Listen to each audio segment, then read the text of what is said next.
Get those Cybermen out. G'day guys, Sam and Rosie from the Cybermen here. Today we have a deck profile from Stuart. He is one of our team members. He played Sin Shenron in the Premier TAC webcam online tournament over the weekend, and he placed 6. He's only losing one round, which was really good. So I hope you enjoy this deck profile. Don't forget to like and subscribe, guys. Cheers. Hey everyone, Stuart Holland here with yesterday's 6th place Sin Shenron deck from TAC Online event in Australia. Just put out a quick deck list at the behest of the team captain. Going into the event, I think Sin was probably a bit of an outlier. Not many people expected to see many Sins at the event. Everyone was pretty hot on Go Tanks, a little bit of Vegex, and Broly swaps seemed pretty popular. Didn't actually end up running into any of them in my run, but I heard there were a couple. So just getting right into the deck, obviously, Sin Shenron leader.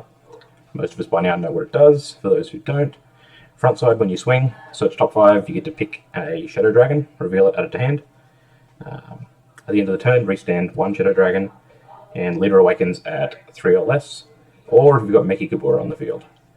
Draw 2, untap 1, and flip. On the flip side, on the tack, draw a card, end of turn, restand all Shadow Dragons, and then pay 6. Return up to 7 different Shadow Dragons from your drop to the battle area. Very handy effect, often wins most games with that. Getting into the list, pretty straightforward. 4 of your big Sin Shenron line. Nothing too unique there or cute. And then one of each of these promos. This is your bread and butter package here.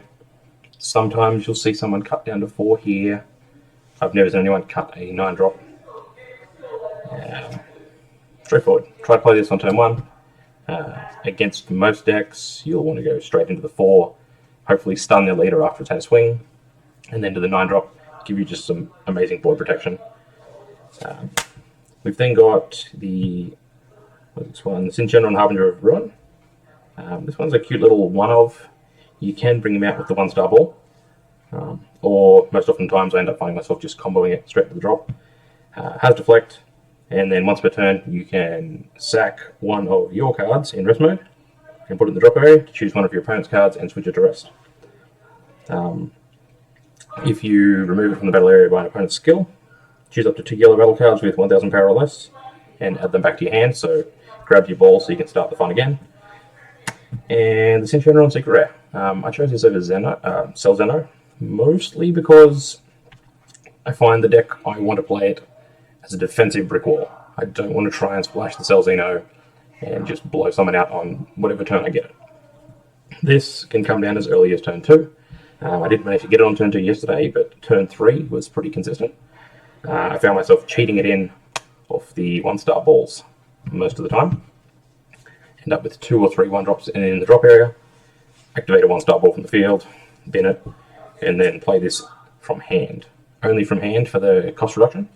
If you try to do that cute trick and play it from deck, it doesn't work. The cost reduction is only from hand. Other than that, the Secret Rare just provides an endless amount of brick wall blocking. It's hard to get through. Moving on to Haze Shenron package. I see some players in the community, looking at your wavy queue, tend to lean away from the balls in the 3-drop haze, and I completely get that. They play a much more defensive style deck, but for me, I went with what I knew from Store Championships.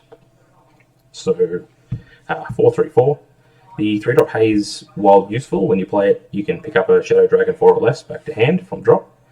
It has crit, it's cute, not often extremely relevant. The only time I ever actually normally get this out is when reanimating from the drop using the leader effect. Haze Shenron 4, always at 4. This card will win you so many matchups, even when people have seen you do it in the game. You'll do it again, and they'll be surprised. So, when you combo this card, you may discard another Shadow Dragon from your hand, and put it in the drop. You may choose one of your opponent's cards in rest mode, doesn't ignore barrier, and KO it if its energy cost is greater than their current energy. So, Go Tanks, I'm looking at you when you play things out on turn 2. I just blow it up with Haitian Shenron. Doubly cute if you've got the Sin Shenron 9 drop out.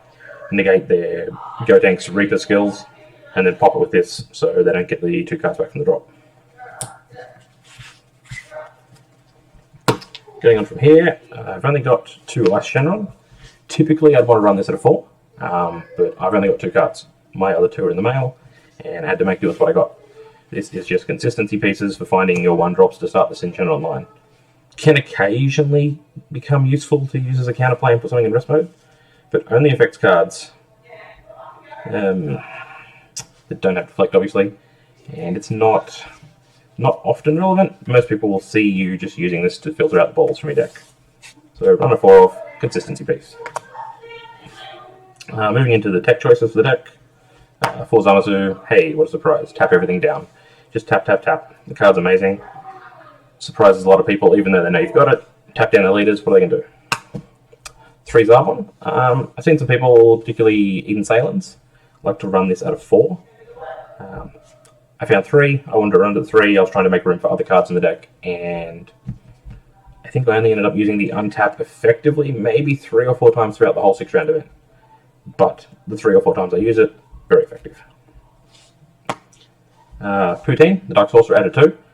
I completely omitted this card from all my deck choices until I paid attention to what Wavy Q was doing with it.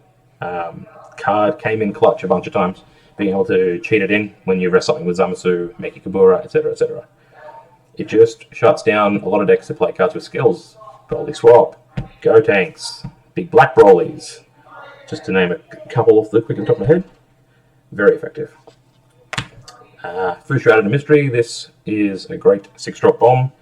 If you have it in hand and you realise that your opponent is something like blue, infinite negates, just play this bad boy, shut off all the negates for a turn, and hopefully you've got enough of board presence established that you can swing in for lethal with this guy and maybe a couple of Shadow Dragons. If not, well, you're in a world of hurt, but you still stop them from doing anything on the next turn. Moving into Unisons and Unison-related stuff. For Meki, hey, what do you know? It's your Awakening card. You need it to awaken. There's not much you can say about Meki that people haven't said before. The card's amazing strong. It's a blocker. When it loses a marker, you can rest one of your opponent's cards. That can come in at clutch at any time, just switching things that like to restand themselves to rest mode, or maybe their leader is just being a pain in the butt. It's really good. I would often run this Vegeta counterplay at a 3 of. But as I mentioned before, I'm missing 2 Ice Shenrons, so I'm running the extra 1 to sort of fill one of the free slots. Card's really good. Always try to have one in hand if you're worried about your opponents having a bomb that you're not expecting. You just keep it around in case something comes out. Catch them with it, put it in rest mode. From there, pretty obvious choice of 3 Nimbus. Saved me in many games, particularly Game 4 against AOD on stream. Just Nimbus back to back on a couple of turns and shut them right down. And 3 Release from Evil. This would normally be a 2 of. The other one here is to fill up the Ice Shenron slot, which, as I said, don't have the ice. Very effective at catching people with unisons that have keywords. 4-drop Vegeta AOD, or the 2-drop Bardock Green when it gives itself triple and dual, or triple and double strike. Just shuts them down, stops from untapping. Also effective against Green Reboot Gohan.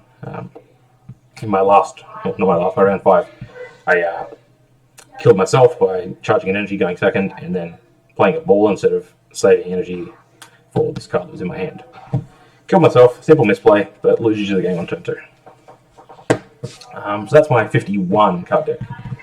Going forward, probably cut a Vegeta and a Release from Evil, go up 2 Ice Shenrons, and then I'd look to decide how I feel about the Haze Shenron package.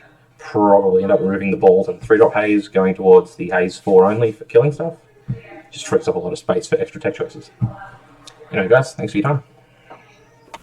Thanks for watching, guys. Remember to like and subscribe to keep up to date on all the Dragon Ball Super content. We want to thank Grand J Games for all their support and remind you to use the code CyberMen5 at grandjgames.com for 5% off all your singles needs. Cheers.